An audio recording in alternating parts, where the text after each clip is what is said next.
नमस्कार दोस्तों, स्वागत है सभी का। बहुत बहुत स्वागत है। और आप सभी लोगों को बता देना चाहते हैं कि जैव प्रौद्योगिकी के क्षेत्र में एक बहुत बड़ी उपलब्धि के रूप में देखा जा रहा है जेनो ट्रांसप्लांटेशन। ये चर्चा में है। चर्चा में क्यों है, इसको समझने का प्रयास करते हैं। इसके अलावा क्या होता है ये, और विभिन्न पहलुओं को समझने का प्रयास करते हैं। निष्कर्ष को देखते हैं हम लोग।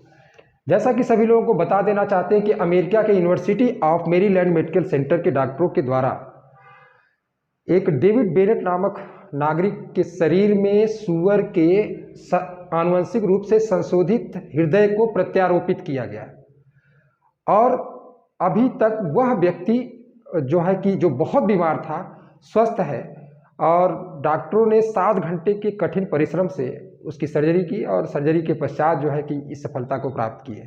हालांकि एक चीज़ और बता देना चाहते हैं कि ये जो एक्सपेरिमेंटल ट्रीटमेंट था, इसमें पहले तो मरीज की अनुमति ली गई और वहाँ के अमेरिकी प्रशासन के स्वास्थ्य नियामक से भी अनुमति ली गई। उसके पश्चात ही इस तरह का ट्रीटमेंट किया गया। ये क्या होता है, होता क्या है, चर्चा में तो रहा। क्या होता है, इसको सबसे पहले हम लोग समझ लेते हैं कि जेनो ट्रांसप्लांटेशन का मतलब यह होता है कि किसी भी व्यक्ति के शरीर में अगर कोई अंग खराब हो जाता है, अंग खराब यदि हो जाता है, तो उस अंग के बदले जानवर के अंग को प्रत्यारोपित कर देना, उसके स्थान पर स्थापित कर देना। मतलब जानवर के अंग को प्रत्यारोपित कर देना, ये जो है कि जो प्रक्रिया है, जो प्रोसेस है, इसे जेनो ट्रांसप्लांटेशन कहा जाता है। अब हम लोग समझते हैं कि 1967 में दक्षिण अफ्रीका के डॉक्टर क्रिश्चियन बर्नार्ड, वो जो है हृदय का सफलतापूर्वक प्रत्यारोपण कर चुके थे। लेकिन इसमें अंतर ये है कि वहाँ पर मानव का हृदय किसी बीमार मानव के शरीर में प्रत्यारोपित किया गया था। बीमार मानव के शरीर में प्रत्यारोपित किया गया था। यहाँ पर क्या है, जेनो ट्रांसप्लांटेशन में क्या है, जानवर के अंग को आनुवंशिक रूप से संशोधित कर, या जीन एडिटिंग का मतलब है कि उसके जीन को निष्क्रिय कर देना, जो कि मानव शरीर के लिए हानिकारक हो सकता है। मानव शरीर उसको स्वीकार नहीं कर सकता, तो उसको ध्यान में रखकर उसमें क्या किया जाता है कि उसको एडिटिंग कर दिया जाता है, ताकि मानव का शरीर आसानी से उसे एक्सेप्ट कर सके।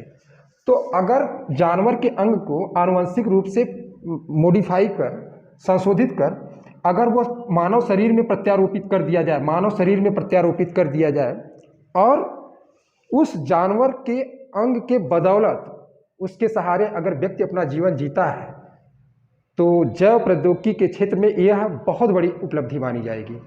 दूसरी बात कि अगर हम इसके विभिन्न पहलुओं को समझने का प्रयास करें, तो इससे ये है कि दुनिया में अंगों की कमी की समस्या सभी देशों में देखा जाता है। शरीर दान देना ये बहुत कम देखने को मिलता है। तो अंग दान देने की जो लोगों में जो एक नैतिकता की दृष्टि से लोग देखते हैं कि अगर वो अपने मरने के पश्चात अपने शरीर का किसी अंग को, मतलब शरीर के किसी अंग को दान कर देना चाहते हैं, वो पहले से अगर वो तय कर ले, तो शरीर के किसी अंग का दान कर दिया जाता है। तो ये बहुत ही रेयर केस में होता है। इसी कारण से बहुत से लोगों को अंगों की कमी की वजह से उनकी मृत्यु हो जाती है। तो इस उपलब्धि से तो ये बहुत बड़ा सहारा करेगा। दूसरी बात यह है कि सूअर को ही क्यों लिया जाता है। हम आप सभी को बता देना चाहते हैं कि सूअर के संबंधित अंग मानव के शरीर से काफ़ी ज़्यादा समानता रखते हैं, और इस कारण से उसके अंग को आसानी से ट्रांसप्लांट किया जा सकता है। कुछ संशोधन कर उसमें मानव शरीर में ट्रांसप्लांट किया जा सकता है। तीसरी बात यह है कि सूअर के नस्लों में आसानी से सुधार किया जा सकता है। हम आसानी से सुधार कर सकते हैं, यह भी एक बहुत बड़ी बात है। अगर सुधार करके मानव के शरीर के अंग के अनुरूप अगर उसके अंग को विकसित कर दिया जाए, तो उसे आसानी से प्रत्यारोपित किया जा सकता है, और सूअर को आसानी से रखा जा सकता है। सूअर को आसानी से रखा जा सकता है, उनकी संख्या में आसानी से वृद्धि की जा सकती है। तो इस तरह से देखा जाए तो ये पहलू ये हुआ कि दुनिया में अंगों की कमी जो है कि अगर ये सफलता, यह उपलब्धि बरकरार रहती है तो कमी जो है कि नहीं देखी जाएगी भविष्य में। दूसरी बात है कि दक्षिण अफ्रीका में जो मानव के शरीर में हृदय प्रत्यारोपण किया गया था, वह भी एक बहुत बड़ी उपलब्धि मानी जा रही है। क्रिश्चियन बर्नार्ड उसी के कारण जो है कि दुनिया में सेलिब्रिटी हो गए, मतलब ख्यातिलब्ध हो गए। अगर बात की जाए इसके नकारात्मक पक्ष को भी देखा जा रहा है कि कुछ पशु अधिकार संगठन, जिसमें पेटा का स्पेशल नाम लिया जा सकता है, peoples for ethical treatment of animals, उसको स्पेशली वो इस चीज़ का विरोध भी कर रहा है कि मानव जीवन की सुरक्षा के लिए किसी जानवर के जीवन को जोखिम में डालना कहाँ तक ये नैतिकता है। उसकी बात की जाए, इसके अलावा भी कुछ अन्य संगठन विरोध कर रहे हैं कि केवल इस खातिर कि मानव के जीवन की सुरक्षा करना है, उस जीव के आनुवंशिक गुणों में परिवर्तन करके मानव के जीवन की रक्षा के लिए वह इस्तेमाल किया जाए, यह ठीक नहीं है। बात की जाए कुछ धार्मिक संगठनों की, तो यहूदी और मुसलमानों में सूअर को सख्त नियमों के अंतर्गत रखा गया है, उसके धर्म का एक हिस्सा है।